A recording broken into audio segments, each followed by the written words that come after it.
Another new movie trailer has dropped on us, and it is the first teaser trailer for Bumblebee, which to my knowledge is meant to be a spin-off prequel to the Michael Bay Transformers film franchise. Now, for anyone who doesn't know, I'm a big Transformers fan. I grew up with the toys, watching the cartoons, and as terrible as the Michael Bay Transformers movies are, the second through the fifth one anyway, I enjoy those movies for what they are. They're guilty pleasures of mine. And for so long, I have wanted a Transformers movie to be released that I can like, and no one's gonna fucking judge me for it. And from what I've seen in this teaser trailer for Bumblebee, this just might be that one. In this trailer, we see Haley Steinfeld. She's driving this old yellow Volkswagen Beetle. And the whole time we're hearing Bernie Mac's old monologue that he gave in the first Transformers movie, how it's like, you know, the driver won't pick the car will pick the driver. And we see Haley Steinfeld doing some work on the Beetle, and then she quickly realizes that it is in fact not a Beetle, it is a Transformer, and that Transformer is the Autobot Bumblebee. I really like the tone that this trailer gives off, because at first, you know, Bumblebee and Haley Steinfeld, they see each other, they're kind of afraid of one another, but then, you know, they slowly start to warm up to each other. You can tell right away that this Transformers movie is going to be a lot more lighthearted than any of the other ones were. And then from there, you get a lot more clips of action. You see Bumblebee trying to protect Haley Steinfeld. You see John Cena looking like he works for the government. You see what I believe is a Generation 1 looking Starscream. I think that's Starscream anyway. I heard he's going to be one of the Transformers in this movie, and that really looked like a movie version of Starscream. But one of the other things that I'm appreciating with this trailer that it looks like this movie is going to show us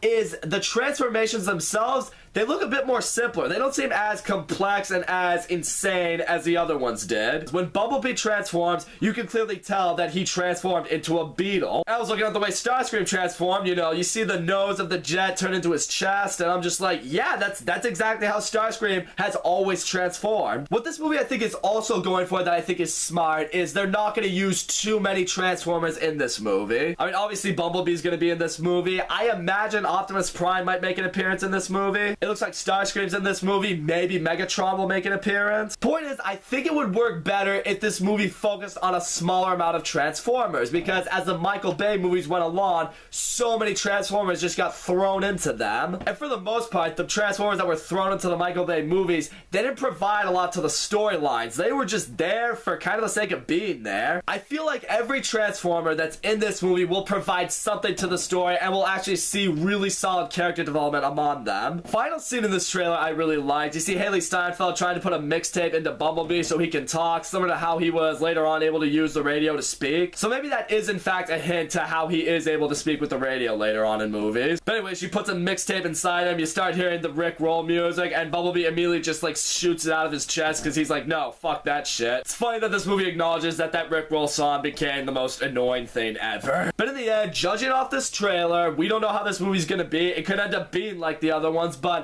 I really think this movie's looking pretty positive so far. I love Haley Steinfeld as an actress. I love what her character looks like she's gonna be like in this movie. I see elements of this movie of The Iron Giant, elements of E.T., both of which are great movies. The studio probably knows that those elements work with these type of movies, and they're gonna try it here, and I think that's gonna be a good sign. The action looks good. It looks more polished. There's not those big firework explosions coming out everywhere. I'm gonna say this right now. I don't hate Michael Bay, but I will say this. I have for a while wanted to see what these Transformer movies would be like if a different director was working on them. And now we're finally going to get to see that happen, and maybe, just maybe, it can lead to this Transformers movie and future Transformer movies being what we want them to be. So that's all I gotta say, guys. Thank you so much for watching my video. Don't forget to leave a comment, like, subscribe, and I will see you all next time.